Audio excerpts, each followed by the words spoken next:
talking about Solo, the Star Wars story.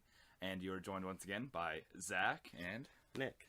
All right. So we're going to go kind of through the same format that we did last time. We're going to begin with talking about basically, the run-up, the production of the film. And then we're going to talk about the ratings and all that good stuff. And then we're going to talk a little bit about what we didn't like, what we did like, and then where it kind of fits in the Star Wars timeline.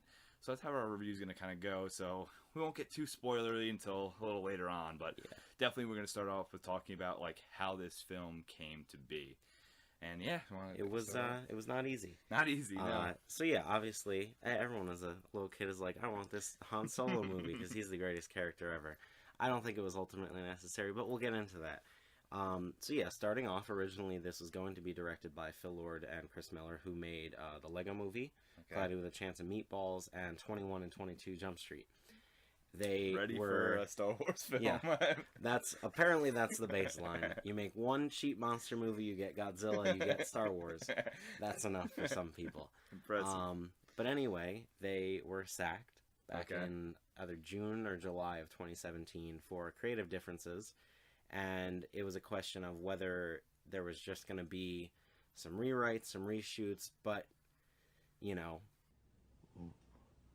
Would that it were so simple. Would that it were so simple. Would that it were so simple. My dear boy, why do you say that? Why do you say twere? Well, you should say it like I said it. And it turned out it was not that easy. It was not that simple. And instead, they brought in Ron Howard, director of movies such as Apollo 13, Rush, I believe Frost Nixon, Willow. That one's a deep cut. And obviously, he was in Happy Days. He was in George Lucas's first mainstream movie, American Graffiti, as a main character. So it does come full circle. And back in the 90s, he was in talks to possibly direct Phantom Menace before George Lucas had signed up. So that makes a lot more sense than why he got the tap then for this. He fits in. He's a good director, and there was a lot of things that obviously he had prior experience with these people. So it made sense. After that, basically the entire movie was reshot. They thought Phil Lord and Chris Miller's version was too jokey. And I don't know. I'm curious to see that, but I can understand wanting to keep things in a realm of still keeping it Star Wars. Star Wars reality. I'm not sure how genuine this is, but at the time of firing, someone had made reference to the fact that there were fart jokes and even queef jokes in the Lord and Miller draft, which I don't really think fits in. No. And there's a couple things in this movie that kind of skirt those lines, but obviously nothing that extreme. No. After talking about the production, we could just talk about what critics thought of it. Yeah, reception so far. Currently, right now, it is at a 71% with critics on Rotten Tomatoes and a 55% with audience members, which makes it the second in a row Star Wars movie to be rated rotten by fans. Before we go farther into that, through this week, it started off on IMDb in the 40s. Before people even saw it, which is always fair and how that works. As a reference, Suicide Squad started with like a 9.3 until people actually watched it because they wanted it to be good. Right now it's resting at a 6.9. It has a 63 on Metacritic. And Roger Ebert has rated it a 2.5 out of 4 stars. So all in all, it's getting pretty middle of the road to mixed reviews. And it's understandable. But I think a lot of it has to do with expectation, and obviously people hear, it's a rough production, and then they come in with preconceived notions of something similar to Justice League, where, these are the Lord and Miller scenes, and these are the Ron Howard, just like this is the Whedon and this is the Zack Snyder. Yep, where it's very different stylistically and everything. Yeah, and I can see where obviously things are a little bit uneven, but all in all, I thought it was a satisfying movie. As a package, I definitely liked it. Now, one thing I'm interested to kind of know is, when we're talking about, these Star Wars stories, more episodic, not episodic things, excuse me, I'm thinking, I very much saw this on par with Rogue One. Can you remember what the Rogue One reviews were? The Rogue One reviews, I believe currently it is at a 83% with critics on Rotten Tomatoes, and it's somewhere around an 85, 87 with users. IMDb, it's about a 7.5 through 7.9, something like that range. And I believe on Roger Ebert, it has a 3-star rating. Now that's interesting, because I think that's a lot of expectation stuff, though. Because because I really think of like the reason that I saw these as very on par, like the same. Like I would rate them, and I don't know exactly where if one goes bad, but like in the rating they are pretty much equal for right now. Okay. And the reason in terms of Star Wars movies, obviously is what I'm talking about there. Yeah. But I think like going into Rogue One, everyone was new, kind of like you knew the story.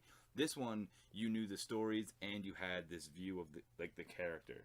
You know. Yeah. That's why I think people are probably coming in at that. Okay, this is a 50 or whatever because it doesn't meet their expectations of what they wanted a Han Solo movie to be, but we already heard all these stories. Now you're just getting to see them. Yeah, and that's I will pull up at this point. I've already taken screen recordings of 1-star and 2-star reviews that I've seen of people just saying "Not my Han, not my Lando," which were posted weeks ago. Oh, so it's people just coming in with a preconceived notion of this is not what it is. And I know there was a lot of complaints when they first hired Alden Ehrenreich, I believe is how you say his name, who's relatively unknown. He was in Supernatural for an episode. He was in Beautiful Creatures, which is like a 2013 teen drama thing. So they're just plucking people, kind of. Well, and then he was in a Coen Brothers movie. So there is that level of stardom in there, and obviously they didn't just pick a random guy. No, yeah. And that's one of the first things I can take away from this is I really, really liked his portrayal of Han. Oh, yeah. He wasn't doing this is my best Harrison Ford impersonation. No. He brought in that same swagger that he had, but he has his own different style to it. Yes. And I hope this movie's successful so that way we can see more of him. And I think one of the big things for that specifically, as you mentioned, like you're right, it's not the Han that we already know, because it is like a very good portrayal of like a young guy. And like what I think is very nice about this film is like they even point out, he's just kind of this arrogant guy, and he's just got a big mouth on him, and like that's absolutely perfect because you basically see like this is him when he it's like the whole idea of his character is the same. He'll always be arrogant, talking himself out of situations, but he just doesn't have the amount of experience for the amount of situations he's talked himself out of yet, which is perfect. Yeah, and he seems naive. He seems completely. There's no strategy to it. No. And you see in A New Hope where he's like, "Oh yeah, I did the Kessel Run in less than 12 parsecs," and you don't see the absolute mess that it was. But that's exactly what Han Solo would do. Is he would hype up his successes, and that's why I feel like this fits in. It is pretty well with that. And just if we want to kind of follow the production aspect of it as well, the character selection as well, like the actors they chose. So fantastic. Obviously, we like Han Solo, and then Donald Glover for Lando was really, really good. That was smart. And it was, and I mean, you probably already see like the Reddit posts of back in like 2013 or whatever it was, when it was like this guy's gonna be the next one to play Lando, which is absolutely perfect. The only thing that I thought about that character in particular was they could have used him more. They used him very well. Could have used him more, but maybe they're setting up something for the future. We'll see, but I don't necessarily think you need that. But we also didn't need a Han that's Solo true. movie. That's true. So, not saying it wasn't good. It's just ultimately, I think we can come to a general consensus that this was a little bit unnecessary. Yes. But it was still fun. Yeah. And, I think that just for opening thoughts, I think that's a good overview of what the movie is. Did you have anything else to add, or? No, I think that works for our opening interview. Now we want to go into more of the things that we didn't like about the film. Yeah. All right, so we'll head into those now.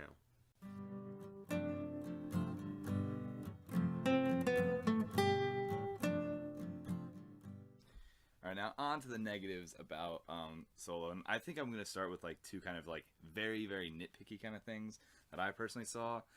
The first thing that was evident right off the bat is after the Long Time Ago in a Galaxy Far, Far Away, they utilized, I think it was like 3 or 4 title cards as like an explanation for the story kind of thing, where it's like you're on the planet Corellian and it's a place where there's scavengers and all this bad stuff, but there's one man who really wants to become a pilot and like live this life to see the stars kind of thing. The reason I don't think that's necessary is because this is, again, for the regular episodic ones, the title crawl can explain all those things. So I don't think you need that information to be presented in that way. The opening, I think, does that. Like the opening scene of him like rushing through or whatever, you could have maybe done like a quick Corellian kind of thing, like a, you know, bottom right-hand corner of the screen if you absolutely had to do that when it came to naming a planet. But then there's also, like, he tells you, oh, man, we're just scavenging for parts, but we're going to get out of here, and I'm going to be the best pilot, and, like, all that stuff. It just made that, and again, could they have used that 5 seconds more, like better later on? Probably not, but you don't need that in this film. And the reason I'm nitpicking this so hard is because they said, stylistically, they're not putting title crawls in these movies to remove them. So don't make, like... I don't know if I'd call that a title crawl. It's not a title crawl. But it was also probably... Because one thing I've seen is the Rogue One thing, where in the first 25 minutes, there's 6 different planets that are just shown there over and over and over, and people are like, I kind of lost track. There was probably one test screening where someone said, I don't know where we are or what we're looking at. And they just wanted that extra 2 sentences. I completely understand with what you're saying is you're going into a Han Solo movie. If you don't know that Han Solo wants to be a pilot. Even if you don't know that, though, he tells, like, the character tells you. So it doesn't, like, don't, again, it's like, it's basically, like, literally show, don't tell. And even this way, it's like, don't make us read something that you're going to tell us literally 10 minutes into the film, maybe. I can agree with that if it wasn't the summer blockbuster. Like, I completely agree that that sort of thing is a little bit unnecessary. But I do think it did do a beginning better than Rogue One. And that's where I think my biggest complaint with this is it's probably the opposite structure of Rogue One. And I'll explain that a little more so that it makes sense. Where Rogue One, like I said, the first probably 2/3 of the movie I don't consider to be that good. Okay. Because it's a lot of setup, and then a perfect third act. Yes. And I think that's why people have such fond memories of it. And I think the biggest downside of this movie is the opening parts and all of that is so great, and it kind of ends a little bit anticlimactic because of just the way... We'll go into spoilers now. Yeah. Just, they have already completed the Kessel Run, they've already had the shootout, they've done that, and then there's about 15 more minutes of fly around, do this, da-da-da. Yeah. And if Han had just showed up at Lando's gambling table and thrown down, like, coins or keys, everyone would have known, obviously, oh, this is the part where it takes off. Yeah. And this is where he wins the ship and the bet. And that's... my biggest complaint here is just it was going strong for so long, and obviously there's lulls and there's some unnecessary character moments that happen there, but I just feel like it started and it was going so well, and then the ending is just kind of it's the thing that you're leaving the audience with, and if they go out saying, well, there was 4 double crosses and then a kind of too long for its own good poker game at the end. Yeah. Well, even if I don't even think that poker game at the end, like, because I don't think that was too long, because it's supposed to be this, like, the catch of the swindle kind of thing, which is like what we had seen in Empire Strikes Back when he's like, oh, you know, I won the game. He's like, you know, I won that fair and square. I do. Okay. So yeah. While I do agree with that, I like the Leia turnaround where she goes, hope. Mm-hmm. That's short, simple, to the sweet. Short, sweet, to the point. Yep. And it cuts to black, and that's great. Mm-hmm. If you had just seen him walk up, and obviously he bested Lando, and that was clear. But if he walked up, hugged him, you just saw that he took the thing, and then he sits down, throws down the keys, and then, like, Lando looks all smug, but Han looks smugger. That's 2 seconds instead of 5 minutes. And that's fair. It's nitpicky because in general, I really like the movie. I think, though, kind of like focusing on that, though, is that, well, Rogue One's argument, though, is that it ends and you go right into basically the story of Episode 4, whereas this doesn't have an immediate go into. It's like, oh, we're gonna go to Tatooine now to see Jabba. You know, that's like, there's no, like, you don't know what's gonna happen. Like, you know what's gonna happen next. He's gonna get a job from Jabba, and then he's gonna, you know, drop his cargo, and then he's gonna be like, Utabushan, and like,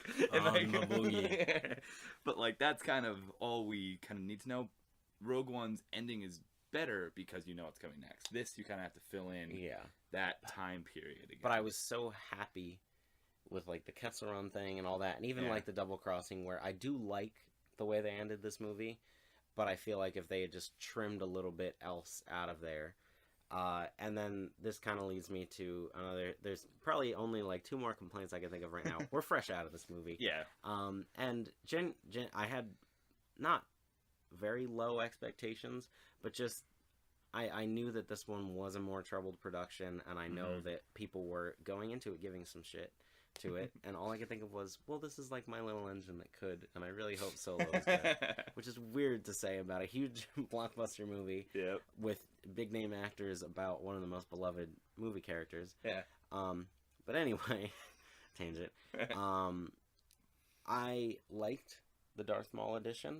Yes. But I was one of maybe 4 people in my whole theater that understood what was going on and didn't immediately start questioning it. And I know my brother, who's only seen the original trilogy maybe once, and he's seen the prequels a couple times, he was like, does this take place before episode 1? Like, why is Darth Maul there? And that I can kind of understand, because if you don't follow along with the extended universe stuff, then you might be a little bit lost. Yeah. And you know what, though, is with the Darth Maul edition kind of thing, that is playing in it. Like, you need to connect this to the extended universe stuff. And you know what? If you're gonna say, oh well, he needs a little explanation about how he got there, kind of thing, then take out those first 5 minutes of the film and say the mastermind Darth Maul has come back, and you don't have to do that. But you know what I mean? If you're Darth Maul is meant to be the addition to get you questioning and coming back to, and then getting to question what's going to happen next in terms of these movie adaptations. But it's also saying, okay, you need to go at least do a quick wiki search about Clone Wars and Rebels. And I think we'll get to that like later on. I think what most people did was they said, I don't know why that happened, and then they went home and got mad. So, like, because I've read the Reddit comments and I've read other reviews where people were just confused as to why that happened. And I get what you're saying, is it should have been like if that was like an end credit scene, not that I want Star Wars movies to have end credit scenes, but at the end of the Avengers, you see Thanos, like, in the end credit scene, and as someone who had no idea what the hell Thanos was, I was like, okay, I guess he's a bad guy, maybe he's in the next movie, I don't know. And I feel like if Darth Maul had been something like that, people in the extended universe could have been like, yes, they're incorporating our stuff. But I feel people are happy about but there are more subtle ways to do it, and they did a lot more subtle things throughout the rest of the movie, and I'll get into that more with positives, because I kind of liked it. Didn't feel as fan servicey to me. I have one. I have one more small nitpick and then one more big nitpick. My small nitpick is going to be the introductory scene. I love. Oh shoot! We need to make sure that they understand that the Empire is still a threat on this planet, because that was all digital. It was all digital, and like the fact that they like the speeder and everything that Han was in, and the person that was chasing him were great looking, very well done production design. Then it's like, oh, but we forgot that they're on a place that's producing, things for the Empire. Like, make sure we have this one little stormtrooper, and then he literally is there for 3 seconds and then hits a thing and falls over dramatically. I'm upset that you've made me mad retroactively. I didn't notice that because I was like, this is a fun little chase. But yeah, now I'm angry. So thanks. You're welcome. And yeah, they do immediately then show like the Empire people at like the checkout station or the space customs or whatever you call it. But yeah, that kind of makes sense. So, all right, thanks. You're welcome. And my last kind of big nitpick is about their retroactively going in using this film to explain like why things in other films are important. And what I mean by that is 2 specific things. Han's dice and fuel. Okay. They, like, in this film, it's like, oh, well, no one knew about these. Like, okay, that's not true. A lot of really hardcore fans saw the dice in episode 4, and they're like, oh my god, I want those, dice or whatever. That was like, no one mentioned it. Yeah. But now they're Han's lucky dice, because that's what happened in episode 8, where it's like, here you go, Leia, his lucky dice. I'm curious to know if the dice were already in episode 8 as like, oh, this is like the handoff thing, or if someone was like, these dice are in Solo, show them one more time. Because as soon as they showed up in episode 8, I was like, well, that's gonna happen in Solo or something. Otherwise, this would not be in this movie. That kind of annoys me because they're trying to make that. And again, that's because we don't know about the dice before Episode 8 was released first. Yeah. The emotional impact of these dice are not fully given. Like, they're not fully given meaning, but you at least know they're Han's dice. Now you know that they're Han's dice that he gives to any floozy that he, How dare you speak that way about Princess Leia? But understanding though, like they're trying to give this object emotional impact, and they're not fully realizing it. Yeah. But I feel like that's a way for them to bring in something new that is still old at the same time, where I don't know.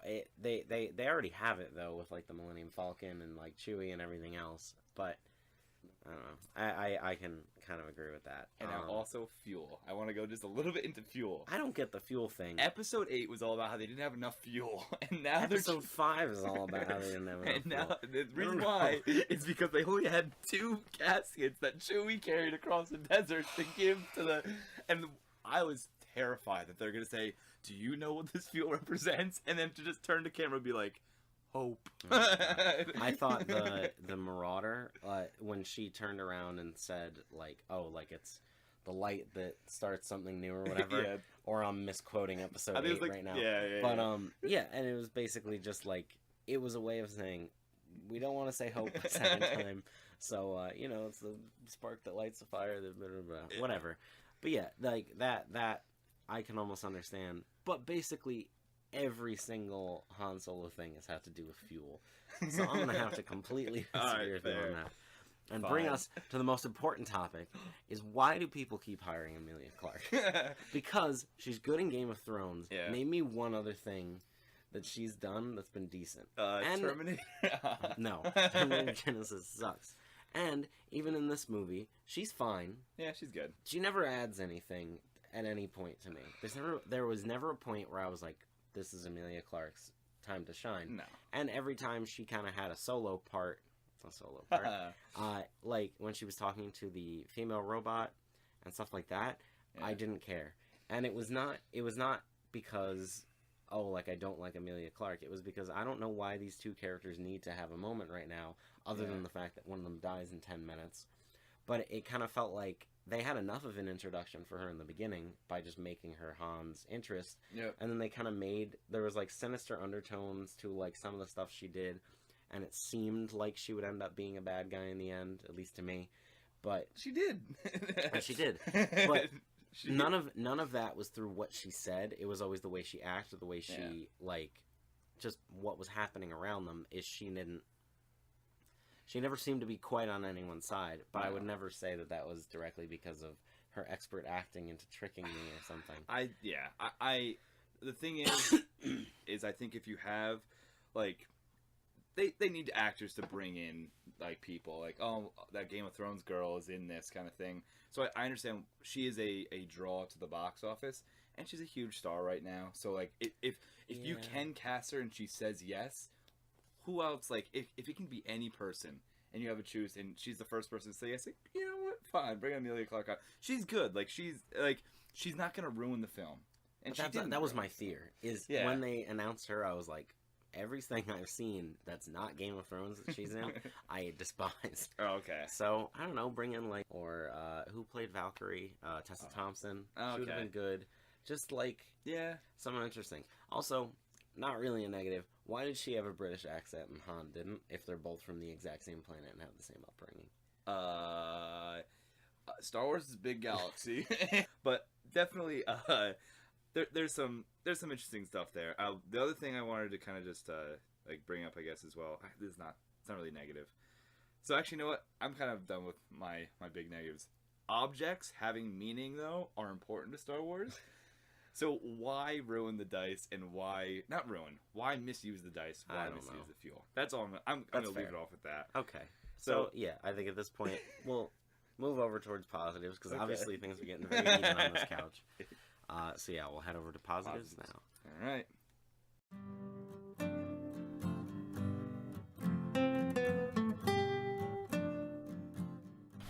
And now I guess we can move on to our discussion on the positives, which we actually liked about the solo film, because we're coming away and we definitely have positive reactions about this film. Like, this is not Last Jedi. No, it is not. And like, you should definitely, you know, if you're a Star Wars fan, you've already seen it, so probably. Yeah. And if well, you're not I don't know. There's fan, a lot of people petitioning because, you know, not my Solo. No, so. Yeah, but it was definitely a good film. So, kind of talking a little bit about what we liked about it was, in terms of like pacing and everything, I think that's following a story like this.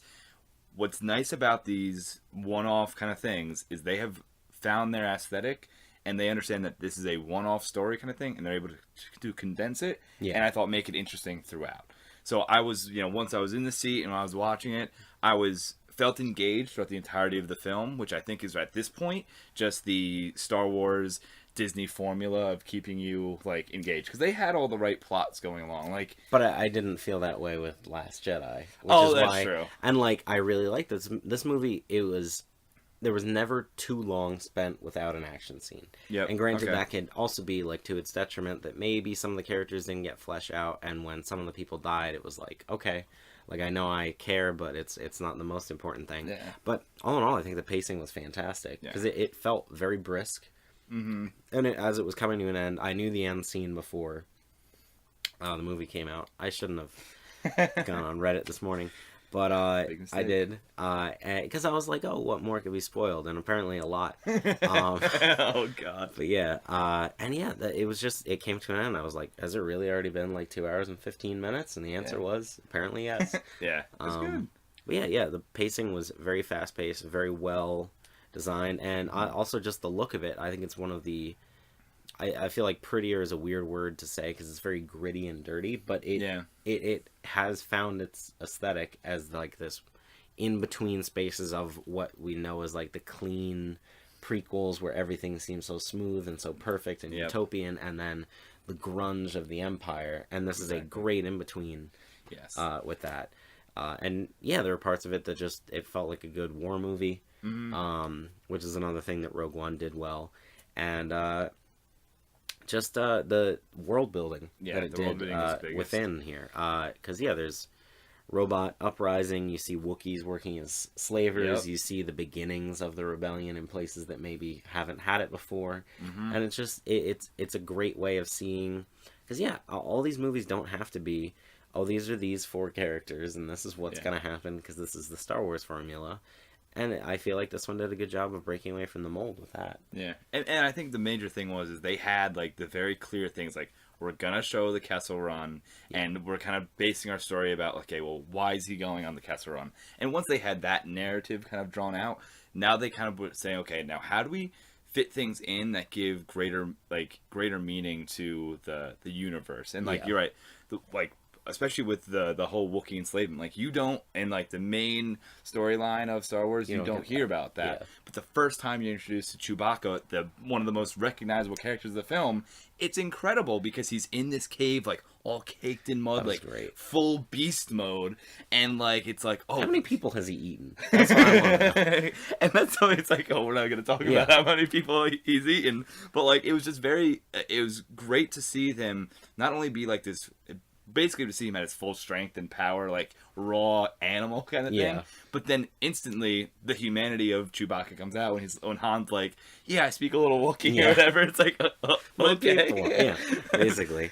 And then, and also too, this also in that same scene where he meets him is like, it's because he's being deferred from the Empire's military. And we, basically when you think of the Empire's military, you always think of like nice, clean stormtroopers.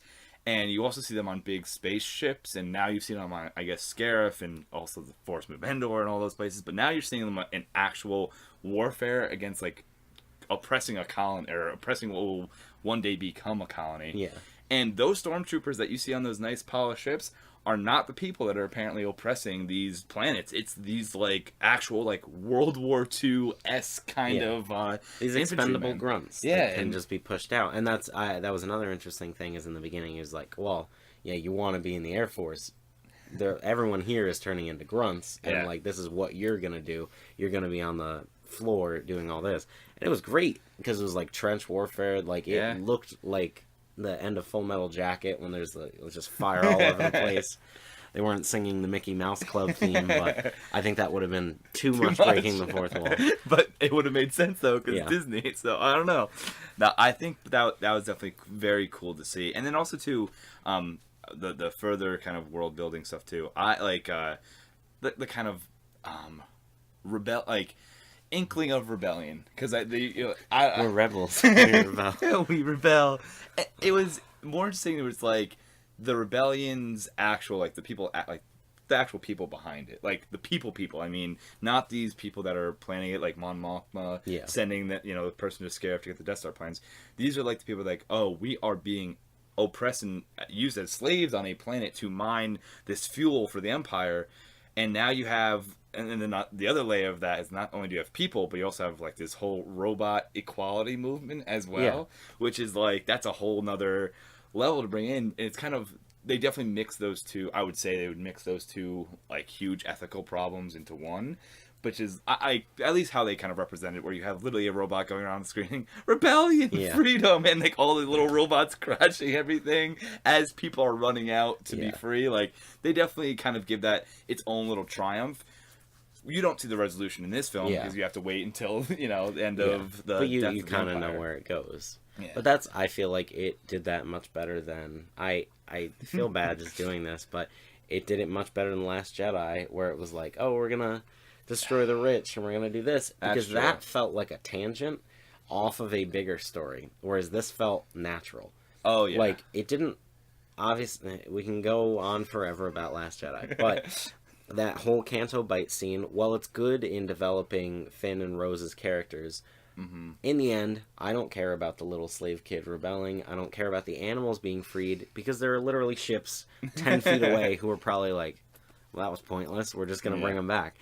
And this, it felt like it had weight to it, and it felt like it had purpose. And while it didn't necessarily serve the main plot, you saw the through line of, oh, but at the same time there is a rebellion and there is this oppressive force, and then later on in the movies we'll see what happens from this. And that's it was an exciting little tidbit into like how the pasta's made. I don't know what that means. But, well, the pasta is actually the fuel that'll be the blood of the rebellion. Marinara. Wow, perfectly, so well done. All right, what else? What other positive things can you think of from this film? I don't know. Just it was fun. Like it was the most fun. With the exception of Force Awakens, it was the most fun I've had in a Star Wars movie since before I saw Phantom Menace. Like it's probably the most fun Star Wars movie since Return of the Jedi. Force Awakens is fun, but there's obviously moments of gravity, and like obviously when Han Solo gets killed. Yeah. Oh, spoilers. Spoiler alert. Han does not die in this movie. He dies a little bit later. You're right. The balance of comedy and the comedy always. You're right. I think the comedy also served a purpose in this as well, to really give. It wasn't just, oh, we need a little bit of a funny laugh moment here. It's like, well, we do need a funny laugh moment here, but we also need to expand upon, Han's character or someone else's character. And that's, it fits into the character for the smuggler, swashbuckler guy to make jokes. The commander of the First Order making jokes, and then the pilot calling him Hugs, which, yes, I watched, because I did not buy Last Jedi on Blu-ray. My friend did. And I watched it. And if you look at the subtitles, he's not saying holding for Hux, he's saying holding for Hugs, which is even more of a kick in the teeth than I already thought it was. So, before this turns into more Last Jedi bashing, I think just it'd be important now just to go into just how this goes in with the Star Wars universe and what we think the future is. Because it seems like they might have set up for a couple sequels. Yes. And we'll talk about that now. Sounds good.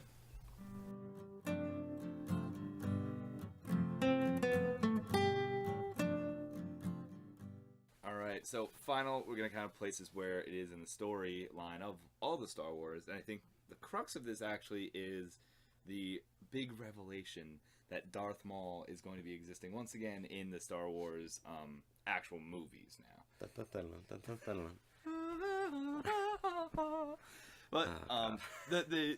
the reason I think that was definitely and the reason I that was definitely marketed as like, okay, here is another huge Sith character coming back kind of thing, because he probably came back around the same time that Darth Vader, well, not for his like, you know, badass like chopping down people, but he came in the same area of the film to say, okay, there's also a big bad that's going to be tied to this whole kind of narrative.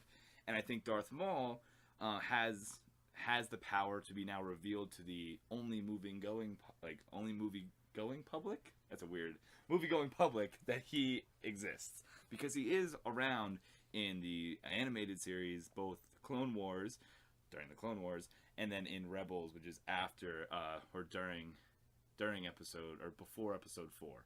Essentially, is when those two. So there's still a little bit of a space here for stuff to happen. And but I would now the one issue that I really have here is that there is no character arc that they can do in a movie that I think has not already been done better in what Clone Wars and Rebels was. He goes. Do you think they'd possibly redo some of those stories? I hope they don't. And the reason I think they won't do that is because they already own these two stories, so they have everything. If they start going over redoing stuff in a movie, that's very dangerous when it comes to like branding all of the canon stuff. Like, I don't think it can happen, because if they're already in control of all of this canon, and then you have two movies or one movie and a TV show that are going to kind of rewrite or do the same exact thing, I think that's just dangerous for a. Well, that's kind of like what Marvel does with the TV shows. Is there are some things where the TV shows have to be rewritten because the movie is about to come out, and then the movies make no mention of any of the TV shows because there's no communication. But maybe this is the answer where they're not going to do that. They're going to do it right this time. And that's I would kind of hope that we just don't see. This isn't me hating Emilia Clarke. I would just hope that at the end of this movie, like, it gives people who know the Clone Wars, they can say, oh, like, here's the connection. Mm-hmm. And you can see that she goes off and does her own thing. Yeah. And then Han Solo goes off and does his own thing. Because it seems like they did set up for some sequels. Just with, I don't know, with the thing that sets him up to be in Jabba's bad graces, or just more understanding of, like, him and Chewbacca's just past and everything. And I think that would be really interesting. I'm scared that they won't, similar to what you just said. Because, like, obviously I have less connection because I haven't seen any of the Clone Wars stuff to if they retread over stuff that's already been done before. But at the same time, it'd be more interesting to me if they did something new and different. Yeah. And that way, I like, after the movie comes out, people won't be telling me, well, they did it first somewhere else. So, yeah. And the reason I don't think they're going to do anything with Darth Maul in any significant portion, like, he can definitely be this overarching evil head figure, is because in Rebels, he actually is, like, there's this really beautiful and very cool scene, and this is actually only a clip I've seen because I heard that he appeared in the Rebels, and I saw it. It's like this awesome scene between him and Obi-Wan on Tatooine, and basically Obi-Wan defending him, defending Luke from Darth Maul, basically getting him, does this awesome like samurai move and takes him down. So you see Darth Maul's death. So I think in terms of like overarching story, they already have done everything that they can do with Darth Maul in a meaningful story sense. However, if we are going to go down the revisionist road, maybe they're going to bring Darth Maul in for a potential Obi-Wan story or the potential Boba Fett story. Okay. I would hope it would not be the Boba Fett thing. If there's anyone I hope doesn't actually interact with any other characters, it's Boba Fett. He should just be John Wick assassin in the sidelines, and then maybe at the end it's like, hey, like, you got a call from the Empire, and then that's why he shows up in episode 5. See, I really think they won't, though. I think that the Boba Fett story might have Darth Maul as the evil figurehead telling Boba what to do. That's my prediction. Okay. But because if he's already controlling Emilia Clarke, whatever her actual character name was, he's also Dragonborn. Exactly. So that's my prediction for the potential uses of Darth Maul in the future. Okay. Also, it's not confirmed. I know there's Obi-Wan and there's Boba Fett rumors going out. I don't know if those are confirmed yet. There's the Obi-Wan ones have been more rumor based. James Mangold, who made Logan and 3:10 to Yuma, and Walk the Line, has recently been saying, oh, he's working on the Boba Fett movie now, which I think that'd be pretty interesting. That'd be cool. But I don't know. There's a lot of things that start off like this and then they never get made. But I think just after this one, this is a good template on how these side Star Wars movies are made. I'm really upset with myself. That's not his real name. Yeah. His real name is Hanma Boogie. Hanma Boogie. But anyway, I think it'd be really nice to see them do. It doesn't have to be these main characters. Obviously, you have to start with Solo, so that way you know that they'll make money. And then the next one, they could do a smaller character. I don't know.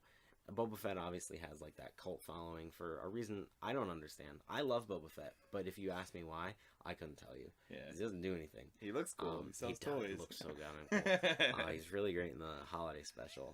He's animated and he rides a goddamn brontosaurus. Oh my god. It's fantastic. Also, another thing, I think this movie might have made the Star Wars special canon because they make reference to Chewie's tribe or family, which would be Itchy Nin or whatever his wife's name, Nala, because the whole point of the Christmas special is them meeting for Life Day, and they're hiding from the Empire, and like Chewbacca's like, I'm on my way back, and then that's the whole point of Star Wars. Well, that's not the whole point because it has no point. But so that's the big takeaway. That's what I'm saying here. If you liked the holiday special, you're gonna love Solo: A Star Wars Story. Oh my gosh. And I think kind of going forward, you know, hopefully they'll make another Christmas special. Hopefully. But in reality, yeah, like once you get out of the episodic titles and you start moving on to whatever the next thing is, because we only have, you know, next year is the end of the episode, the Skywalker. The end. You know, and it's not going to be the end, obviously. So now they have to start building a completely new franchise.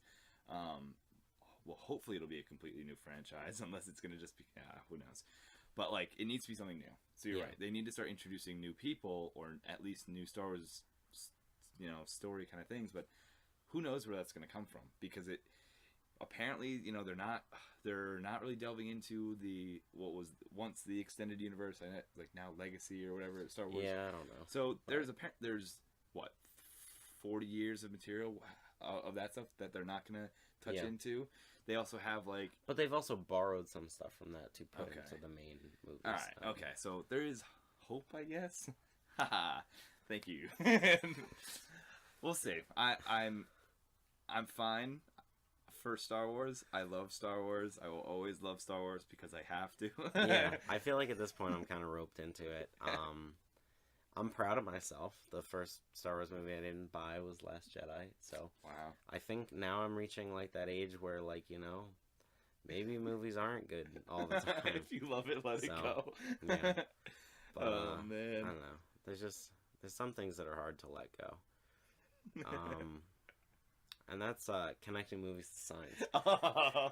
So I was hoping we were gonna go there. Why wouldn't we go there? So this one is probably going to be a little convoluted because I didn't think too hard about it. So in this movie, the lead, Alden Ehrenreich, I could be saying that wrong. Who knows? Was in the movie Hail Caesar. Okay. With George Clooney. George Clooney, was in Ocean's 11 with Matt Damon. Who was in The Departed with Mark Wahlberg. Who was in The Happening, directed by M. Night Shyamalan. Who directed Signs? Very good. Okay. Signs Sealed Delivered. It's Signs. Well, thank God he can connect this to Signs as well. It is a large universe, though, so you'd hope everything. Big universe. Maybe the Signs aliens are in the Star Wars universe. Who knows? Well, if you zoom in on the Senate from, you can actually see. Thank you. We're good. We're good. Yeah. Good. Thank you once again for tuning in to the Unknown Film Enthusiasts. This has been our solo podcast, and thank you very much, and we'll see you very soon. Bye.